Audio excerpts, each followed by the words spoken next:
and welcome back to my channel. Okay, so today we're gonna make a chicken pot roast. Yes, I said that, a chicken pot roast. So I wanted a pot roast, but I wanted to do it with chicken. Like I saw something similar to this, and I was like, oh, I could do that. Let me try. Let me do a little something. Okay, so I did my experiment thing like I do. Let's get into it. So first off, I'm using chicken thighs. Okay, so I'm going to be, clean your chicken thighs. Do what you gotta do to prep your chicken thighs. Okay, and I'm gonna be adding this seasoning, this GrillMates Chipotle Pepper seasoning. I found it in the store. I never heard of it. I love anything with Chipotle in it, so I knew it was gonna be fire. Now that's all I put on the chicken, and I let it marinate for like 30 minutes. Okay, so make sure when you mixing it up, mix it well. Okay, mix it how it need to be mixed. That's what you need to be doing. Okay, lather. It's like you really just get in there. Okay, we just want to make sure when it's done. Like when you need to know when you're done mixing is when these chicken thighs are completely covered. Like when they look equally covered with that chipotle pepper seasoning, because I used the whole thing. At first I only used like half, and then it just wasn't giving. Okay, so I used half, and then I was like, you know what? I need to add some more because it wasn't giving. So that's what I did. I had the whole thing of that chipotle pepper. Let that marinate as long as you can. If you can do it overnight, even better. Then I chopped up two whole onions is what I chopped up. Now, right now I'm just gonna let the veggies sweat while I'm letting the chicken marinate.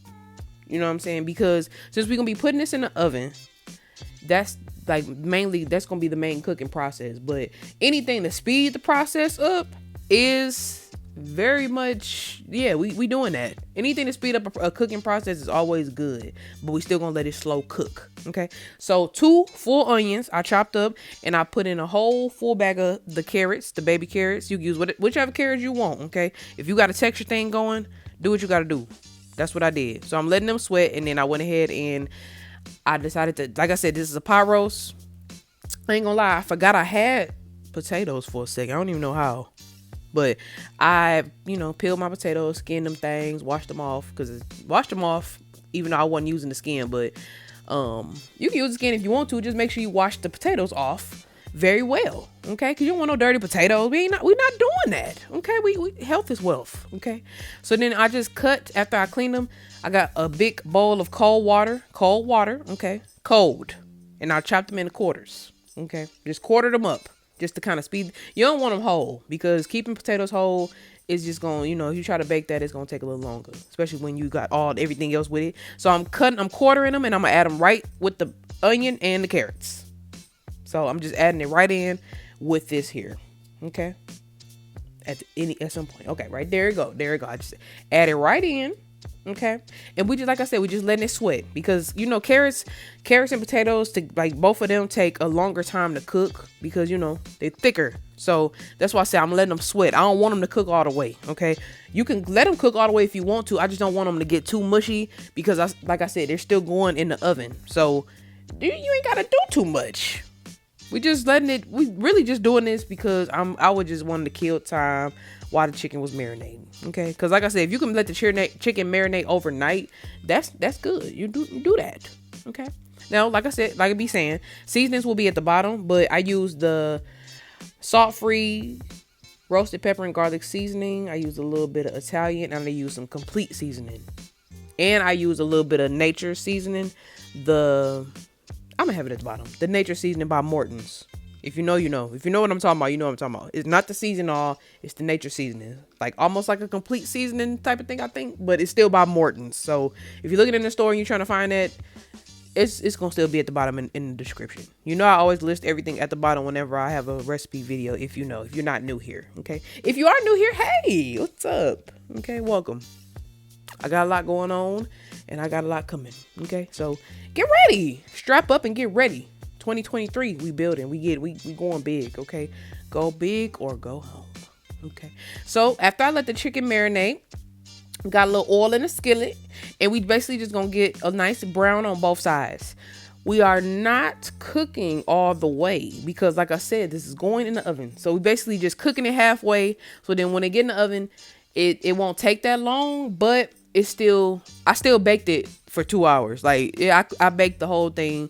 I left it in there for like 2 hours. Checking on it and, making sure I, stirred it and all that. Make sure it doesn't dry up or nothing because I left it covered. Okay. But we going to get into that. But like I said, right now we just letting it, get a little brown like this. I like that. I like a nice brown. That's all we doing. Flip them over, and once they brown on both sides, go ahead and preheat your oven to 375.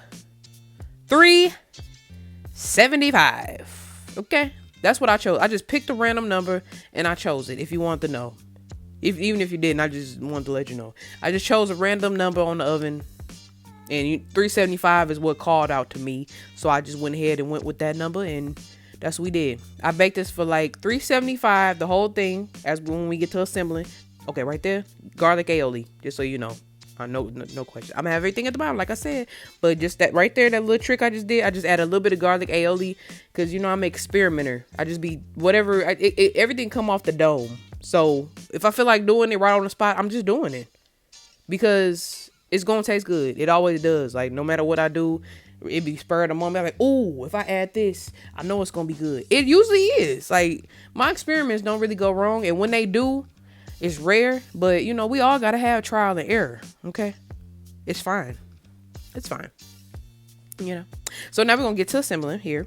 Now I did spray the pan just to make sure. I did put a little nonstick in the baking dish first, but we're gonna go ahead and put the meat. I'm not trying to put the juices in there yet because I'm still top the whole thing with the meat juices because we need all that. We need this thing sopped up with them juices. You see it. It's got a nice color on it. Them chipotle pepper juices, we need all that. Okay, so go ahead and put the chicken in first, or you can put the veggies in first, whichever one you wanted to do. Like I say, I just show you what I do. My process is just, it be all over the place sometimes, but this is just what I do. And then I went ahead and topped it with the potatoes, the little, the potatoes, the carrots, the onions, topped it. Now I did mix it around a little bit because I didn't want to just leave the everything on top of the chicken like that. Because I do want I want it to look aesthetically pleasing. I don't do stuff and just have it looking sloppy. I don't care if it's about to be baked and stuff on like kind of go down a little bit. No, I still need to, put the chicken at the top too. Like put some of the chicken pieces at the top. Like mix it around a little bit, Because I'm going to still top it with a little seasoning. Like at this point, since it's going in the oven, even though they both have different flavors, like the chipotle pepper seasoning on the chicken and the seasoning you used on the potatoes, top it with those same seasonings. Like, because this is going to be a season to taste. Okay. Season to taste. So right there, that's the chicken juices from the pot from the chicken when it was cooking. I put that on top. And I also added a full can of chicken broth. Full can. I was only going to put half at first, but I wanted to just have the juices. And since that got kind of some salt in it too, I didn't have to add too much seasoning.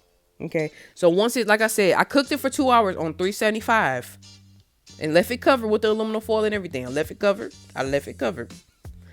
When I was checking on it, I did, make sure I tasted like a potato or something, or taste a piece of chicken. Just taste something. Like after about an hour, it's good to taste. It ain't nothing raw no more. Okay, just make sure you tasting it, make sure you seasoning it to taste, make sure you checking on it, make sure you mixing it around so it don't dry out. Because like I said, we're going to cover this with aluminum foil. This process right here, I am just topping it with the seasoning. Okay, just topping it with the same seasoning I use. We're not adding no more. Okay, we just topping it with the same things, making it look nice and pretty on the top. That's how we doing. I like a nice, pretty, and aesthetically pleasing dish. That's why I haven't had some kind of color in my dish. I don't like it being too bland. This is how I looked after I topped it with the seasoning. I use a lot more of my herbs of Provence seasoning than anything else. But like I said, I'll list that at the bottom. I got it from Marshall's actually. But this here, I'm just putting the aluminum foil on top. I am not gonna be uncovering it. I'm cooking on 375 for 2 hours. Just make sure you check on it. Like after every 30 minutes or so, just kind of check on it. And when it gets tender to your liking, take it out. And I said tender to your liking. Okay? Tender to my liking, I need it to go straight through the potatoes. Like everything got to be tender. Like this is like a pot roast, but with chicken. You want your pot roast with your potatoes. You want your potatoes and stuff to be tender with your pot roast too. Anything bacon has to be tender if it ain't no cake. Of course, I mean, you you can have a nice tender cake, but you need to hear that. Now, I went the extra mile, added some butter noodles. I seasoned them with a little black pepper and a little bit of my garlic and onion seasoning I got from Marshall's also, and topped it with that deliciousness. And it was, oh my God, y'all. Make it chicken pot roast. You ain't never heard of that in your life. Well, you probably have, but go on and make it. You probably never made it. I could bet you that.